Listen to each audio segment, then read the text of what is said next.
It's my pleasure to welcome Michael Saylor to the MIT Bitcoin Expo this year. Michael is a technologist, entrepreneur, business executive, philanthropist, and best-selling author. He currently serves as chairman of the board of directors and CEO of MicroStrategy. Since co-founding the company at the age of 24, Mr. Saylor has built MicroStrategy into a global leader in business intelligence, mobile software, and cloud-based services. In 2012, he authored The Mobile Wave, How Mobile Intelligence Will Change Everything, which earned him a spot in the New York Times bestsellers list. Michael is an MIT alum, having double majored in aeronautics and astronomics and science, technology, and society. Welcome, Michael. Thanks for having me. Yeah, it's a pleasure. We know MicroStrategy owns over 9,000 Bitcoin, being one of the biggest institutional adopters to the Bitcoin standard. 90,000, more than 90,000. I apologize, 90,000. However, you personally and through MicroStrategy have put a lot of effort into education. Can you expand as to why that is? Why not just buy HODL and just let it be? I think we're going through a paradigm shift in monetary economics. It happened at a low level for the past decade while Bitcoin was expanding at 200% a year. But since March of 2020, Bitcoin's been expanding at 600% a year plus. So it's the conversion of fiat money and analog money to digital money, the digital transformation of base layer money has accelerated dramatically. Bitcoin's now $1 trillion digital monetary network. It's the fastest growing thing in our lifetimes. It's the most powerful technology of our lifetimes. It's going to continue to disrupt every industry. It's going to change the lives of 8 billion consumers, of 100 million businesses, of every investor on the planet. It's going to impact the valuation of $500 trillion of assets. 99% of the world doesn't understand it. They think it's a fad. They think it's a bubble. They think it's a rally. They think it's a strange thing. And so if there was ever a thing that needed to be educated, or if there's ever an idea that needed to be introduced to society, and if it was ever good for people to learn a new thing, I would say that this year, this thing is the single most important thing of our lifetime. And so it's a worthwhile pursuit to explain to the world what Bitcoin is, what an open monetary network is, what a digital monetary asset is, why it's good for the human race, how it's going to change their lives, and why it would be irrational and tragic for them to dismiss it as another speculative fervor. Yeah, and you mentioned this paradigm shift, and previously I've heard you talk about how with a paradigm shift, either the idea dies slowly or it takes like a shock in the system for it to for people to adopt this new paradigm. So it seems like the pacifist way, right, to educate people into Bitcoin without having some drastic thing change in people's lives to adopt it. If you wanted to introduce electricity to every home in the world, then you would probably start by explaining what electricity is and why it'll make everybody stronger and better, and why it's safe, how to handle it safely. And the same would be true with the automobile or compressed air or hygienic running water. So they're all just requiring education. Luckily for us, the cost of education in the year 2021 is a penny, is minuscule compared to the cost of education even 20 years ago. So information moves quickly.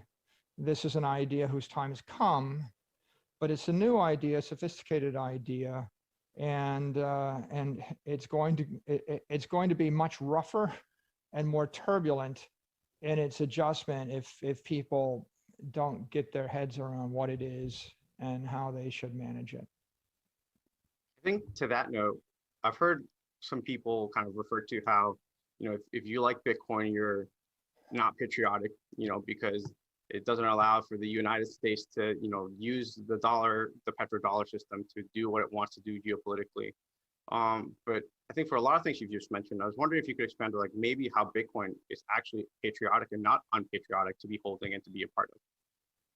I think it's pretty clear at this point that the way that the world is going to evolve, we're going to have one layer, which we call the currency layer, and it's going to be dollars or euros or the fiat currency of every legitimate, effective government on the planet.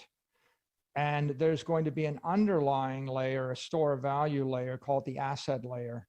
And that's either going to be pure base layer money, which is what Bitcoin is, or it's going to be a hybrid mixture of like an investment in commercial real estate or a stock that the people feel has a portion of asset in it and a portion of speculation in it. So that being the case, you're looking at 8 billion people on the planet, and the killer application is a mobile wallet like the Blue Wallet or the Moon Wallet or the Square Cash Wallet or Apple Pay, or fill in the blank. There'll be 1,000 of them downloaded on a mobile device. And that mobile wallet's going to have a fiat currency layer and a payment rail that moves probably dollars or the equivalent. And then underlying, there's got to be a savings account / asset layer, and that's going to emerge as Bitcoin. So I don't think Bitcoin is at all threatening to the dollar. I actually think that if we look right in front of our face, what's happening, the Argentine peso is collapsing. The Nigerian currency is collapsing. The Zimbabwe currency is collapsing. Probably the currencies in the weakest 50 countries in the world, they're all collapsing. And what everybody wants is they want to do their medium of exchange in dollars. And so the US dollar is actually going to spread on that Bitcoin base layer to Nigeria, Venezuela, all of Africa, half if not most of South America, all through Asia. Because if the government can't maintain a currency which is strong enough to be effectively pegged to the dollar, then it's going to lose control of the currency. So you see you've got three types of currencies. You've got the rich countries, Switzerland, UAE, Europe, Singapore. They manage to maintain parity to the dollar roughly because they're well managed and they have assets. Then you have the countries that are weakening and they're losing 20% of their strength against the dollar. And then you have the countries where the currency is literally collapsing, right? Lebanon, Iraq, of Afghanistan, there is no currency.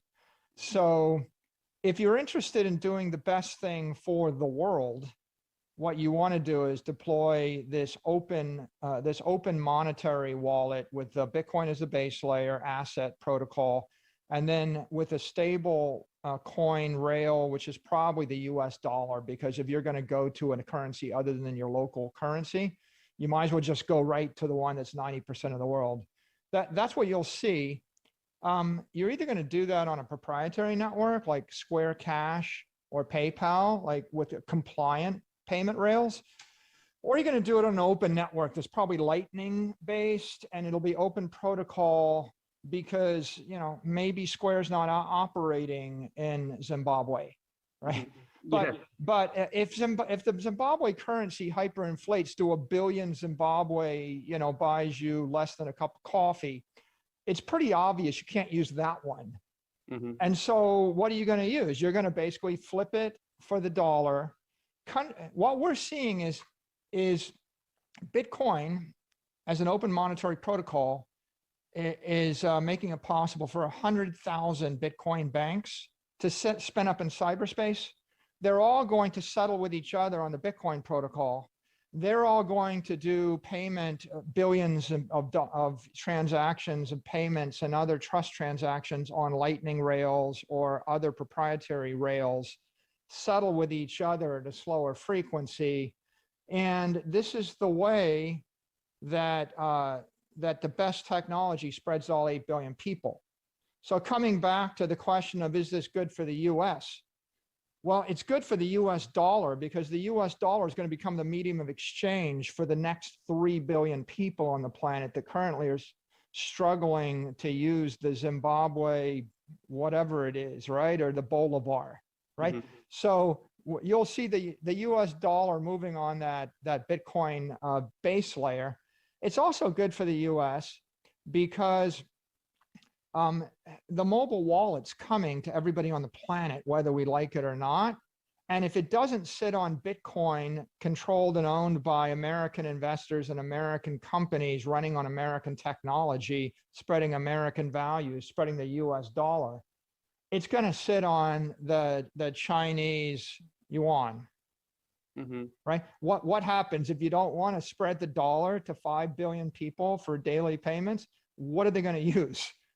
Right? Yeah. I think when I got started in business, people used to say a really good marketing strategy or a good business strategy is one that you would hate to see your competitor pursue. Mm-hmm.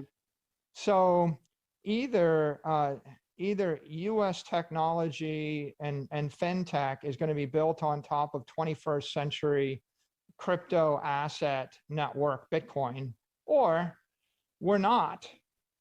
And the 6 billion people on the planet that need such a thing are going to go to somebody else. I mean, the truth of the matter is, right, like they'll probably go to Bitcoin, but they'll just be running, instead of US dollars on Bitcoin, they'll be running Chinese yuan, renminbi on Bitcoin, right? But they're going to run something. We know they're not going to run the Naira or the Bolivar. And in Argentina, the official inflation rate this year is 45%. The unofficial inflation rate is 85%. Wow. And that's 40%, plus last year, 40% plus the year before that. What are they going to do? And the question really is the United States going to provide technology that's going to solve the problem of monetary economics for the entire planet? Or are we going to abdicate our leadership role? And all that means is the capital moves offshore, the technology moves offshore, and people maybe they don't use English or the dollar, they use Chinese and CNY, which I don't really think that's good for the United States. So once I think technologists think about it, and once anybody thinks about it, I think they're going to go, yeah, I have a way to do something 1,000,000 times faster, better, stronger than the old way. And Mm-hmm. are we going to do it, or are we going to abdicate responsibility for doing it? So yesterday we had a couple of people from the SEC talk, and one of the things that they talk about is how the process to regulate is slow, and it's inherently so. It's just that it allows them time to watch, see kind of how like this new technology and this new ecosystem develops, and then kind of be able to act on kind of how things manifest themselves. Do you think that that is beneficial in this space at this time? They have a complicated job. Uh, And they have a yeah. complicated job. I think you have to do it very carefully and constructively. I think, I think that as regulatory clarity develops, that'll be really good for the industry. Mhm. I think there's a lot of inefficiency and wasted energy due to the uncertainty of the regulatory environment. And so I think as clarity develops, that's good. But I also think it needs to be good regulation. Yeah. So I'm in favor of doing the right thing. By the way, my view on regulation is the same as my view on Bitcoin core development. We should move forward progressively yet carefully. Yeah, no, and I agree there. It's like important. We don't want to make sure that we don't hinder something by stepping into regulation too early. But we also don't want to maybe move too slowly where people are uncertain and maybe don't want to act for whatever reason.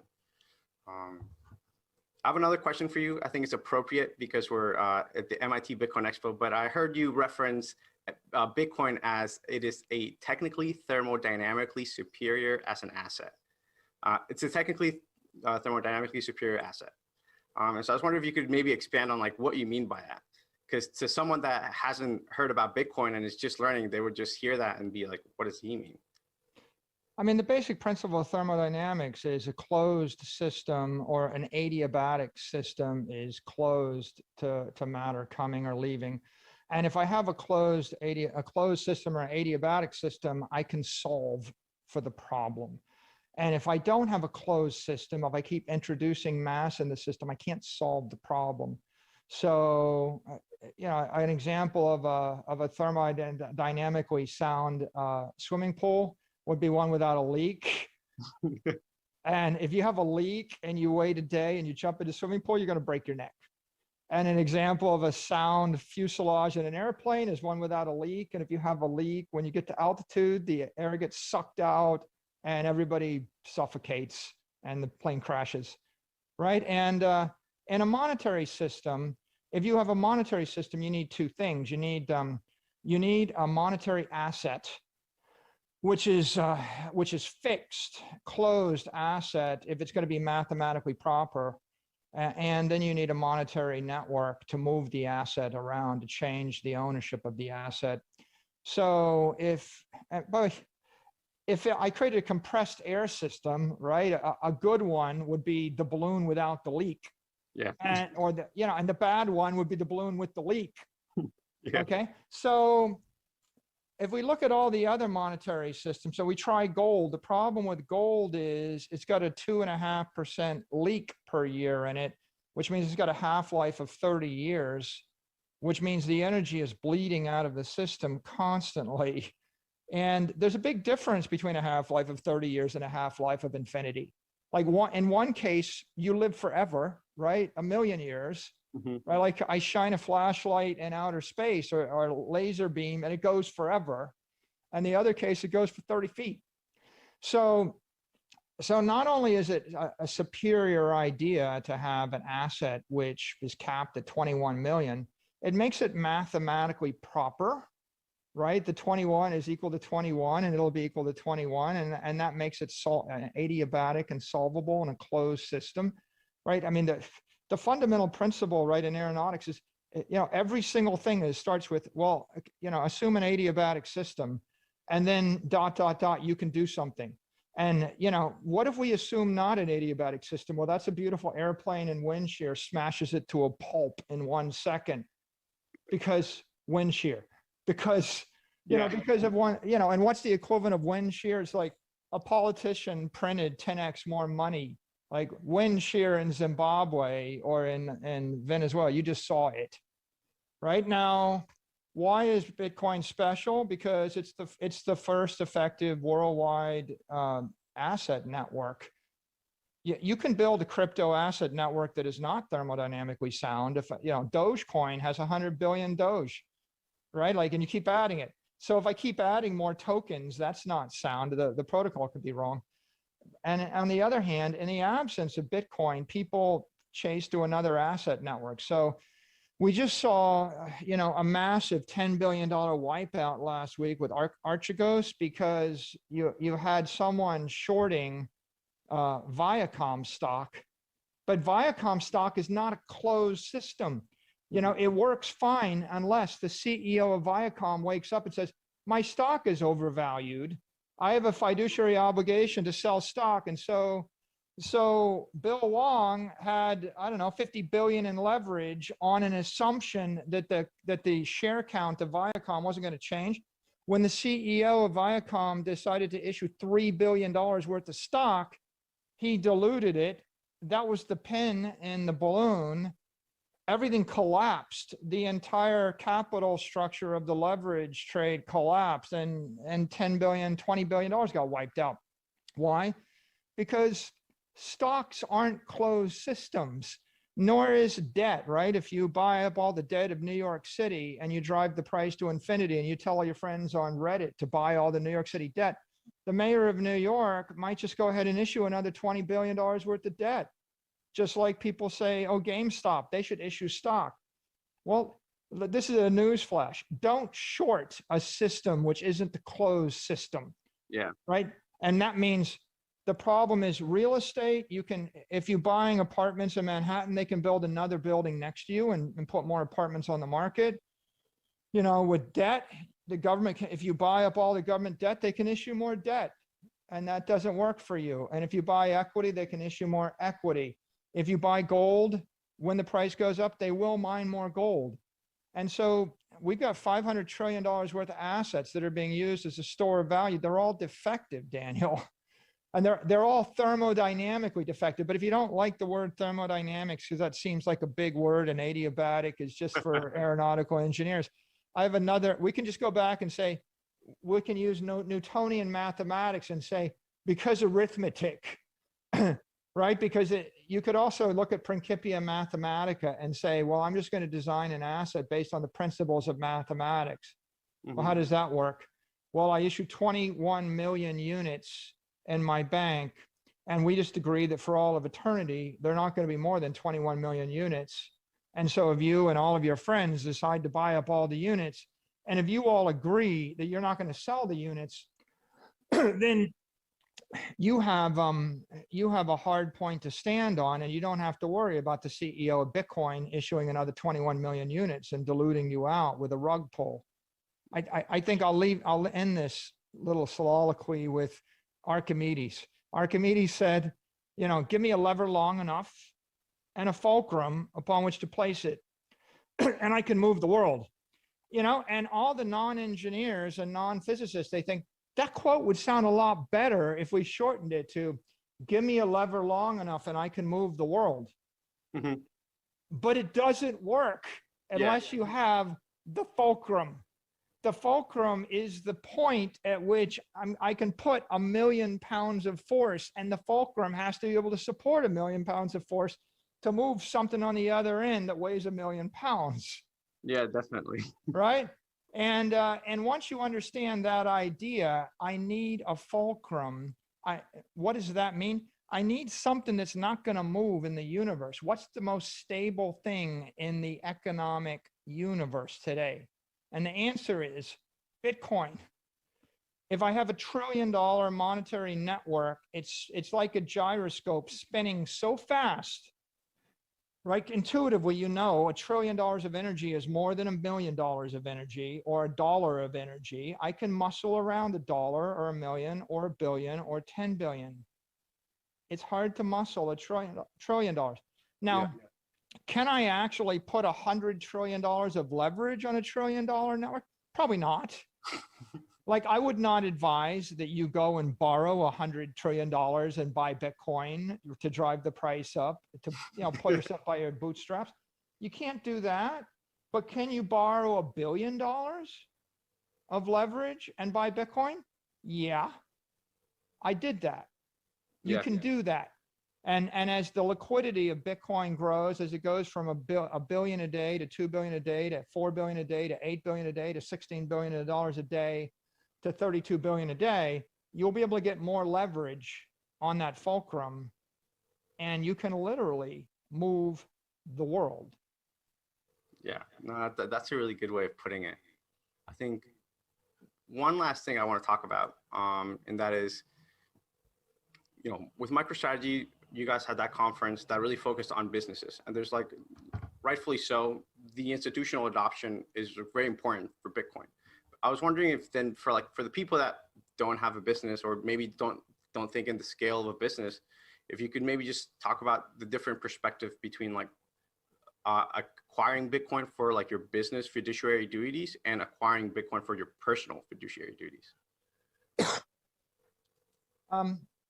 I think people that understand Bitcoin understand that what's going on is exchanging of soft money for hard money, or conversion of analog assets to digital assets, or taking open paper sitting in a box in your backyard that anybody can borrow or steal and convert it into an encrypted money that's in a bank in cyberspace that nobody can steal. It's a transformation. The way that people understand Bitcoin is they think it's a speculation. Sorry, they don't understand. If they don't understand it or they're afraid of it, they think it's a speculation and it's an investment, and they're thinking Bitcoin versus silver versus gold versus GameStop versus Tesla. That's what they're thinking. When they understand it, they say it's just a conversion from a soft asset or an analog asset to a digital asset. So how should an individual think of it? Well, if you're going to make $100,000 a year for the next decade, and if the US dollar is going to weaken at 15% a year, you should discount your cash flows by 15% next year, by 15, 30% the next year, by 15, 15, and 15 cubed, right, the next year, and by 15% to the 10th power, the 10th year. It isn't a hard sequence to figure out, right? Your purchasing power is going exponentially to zero. Yeah. All you got to do is fill in what is the percentage weakness of the money to figure out what your purchasing power is going to be. This is the same math you would do for an individual dentist or an engineer or a small business or a large business, or a bond. If you held a bond and the bond's paying you $100,000 a year, right? It's the same exact math. It's just discounted cash flow.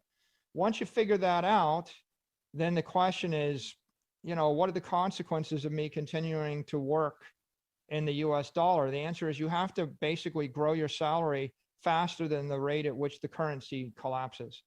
So if you can raise your salary 15% a year every year forever, then you'll have the same amount of money in 10 years as you have now. By the way, you won't get rich. Yeah, you'll be getting paid $1 million a year at some point, and it will buy you nothing. But that's one strategy. The other strategy is you convert your existing assets. Should be fortunate if you are fortunate enough to have assets invested in bonds, commercial real estate, or equities that are valued on cash flows or sitting as cash in a bank. You convert that into the hard asset, which is Bitcoin, as much as you dare. Some people say 5%, some people say more. I've done 400%. My view is first I convert all my stuff, then I borrow money, then I convert that. But everybody makes the decision as to how invested they want to be in the digital asset universe versus the analog asset. Once you do that, then you after you decide what portion of your existing assets you should convert, you can decide if you want to forward financial cash flows. And if you can, and maybe you do, I did, but then you decide you want to finance your other assets. Like you have a house, you have $1 million house, you can borrow $800,000 of it. Maybe you can borrow an $800,000 home equity line at 2.5% interest. Well, if I borrow $800,000, pay 2.5% interest, invested in Bitcoin, paying 250% interest, it's a 247% arbitrage, right? Yeah, it's a great deal. Okay, like some people are afraid to do that, I would say, well, you get to borrow money against your house to buy a dominant digital monetary network growing more than 200% a year. It's got a monopoly on money that should grow by a factor of 100. Sounds to me like a better, by the way, the same people that are afraid to do that will start up their own business to complete the next Snapchat. Well, it seems to me like creating the next Snapchat's a lot more risky than buying a piece of a monopoly digital network that's more powerful and more useful to everybody on earth than anything ever invented in your lifetime. But everybody assesses risk differently, right? Our brains are wired differently. I think if I was giving advice to my niece, I would say, if you can finance your house, finance your house. If you're lucky enough to have it, if you have if you can sell equity in yourself or in your business. You want to sell equity in your business? Okay, good idea. Invest in something related to Bitcoin because it's growing by a factor of 100. Better idea, buy some Bitcoin with the money and then borrow against the Bitcoin to invest in the thing that you think is cool, because there's a 99% chance that a new business fails. But in the 99% probability that your Snapchat substitute fails or your TikTok competitor fails, if you finance the business in Bitcoin instead of in US dollars while you were failing, you're going to get rich. Yeah. Right. And so this is the thing that a lot of people can't get their heads around. It's less risky to launch a company with your treasury invested in Bitcoin than to launch the company with your treasury invested in dollars. And it blows their mind because they think that the dollar is the safe place to put their cash until their business works. And the answer is, if there's a 200% arbitrage between the dollar and the, if the dollar is collapsing at the rate of 200% a year against Bitcoin for the next 5 years, it won't have been a prudent thing to save your money in dollars. Yeah. So I think everybody's got to think of it the way they want to think of it. You can't tell people how to invest their money or how to treasure their money, but I do think the road to serfdom is working exponentially harder for a currency growing exponentially weaker. And the strategy does matter.